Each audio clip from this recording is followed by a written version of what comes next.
उदगीर शहरामधील नळेगाव रोडवर मनसेच्या कार्यकर्त्यांनी गोवंशाला कत्तलखान्याकडे घेऊन जाणाऱ्या टेम्पोला पकडून शहर पोलिसांच्या ताब्यात दिले। या प्रकरणी तिघांवरती शहर पोलीस ठाण्यात गुन्हा देखील दाखल झालाय।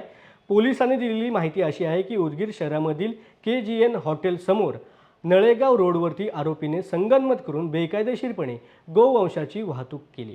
ह्या टेम्पो पकडला गेला असून 17 गोवंशज जातीचे बैल आणि प्रति बैल अंदाजे किंमत 10,000 रुपये प्रमाणे 1,70,000 रुपये, तर अशोक लिनलँड कंपनीचा टेम्पो ज्याची किंमत आहे 7,00,000 असा एकूण 8,70,000 रुपयांचा माल जप्त केला गेला आहे। या प्रकरणी आरोपी रईफ शेख, फयान शेख, जाकीर अब्दुल अजीम यांच्यावरती पोलीस ठाण्यामध्ये गुन्हा देखील दाखल करण्यात आला आहे।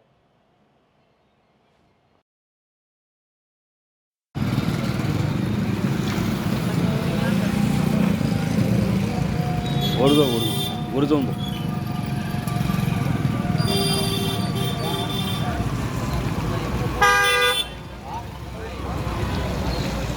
काय गाडीला नंबर नाही, काय नाही, कुठून आला तुम्ही?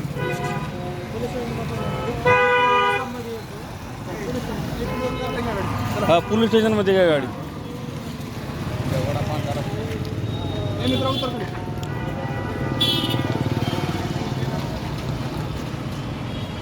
हा, पोलीस स्टेशन मध्ये बघू।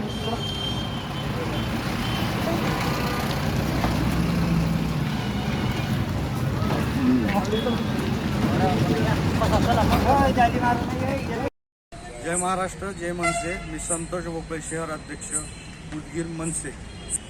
मला ग्रामीण भागातल्या सहकाऱ्यांनी असं कळवलं की आयसरमध्ये गोवंश कापण्यासाठी कत्तलखान्यासाठी जात असताना मी पाठलाग केला आणि पाठलाग केल्यानंतर मला असं समजलं की उमा चौकापर्यंत मी पाठलाग केलं आणि गाडी थांबविली। गाडी थांबविल्याच्या नंतर त्या ड्रायव्हरची गाडीची चावी काढून घेतली आणि त्यानंतर मग काय आहे पाठीमागे ते पाहिलं। धन्यवाद।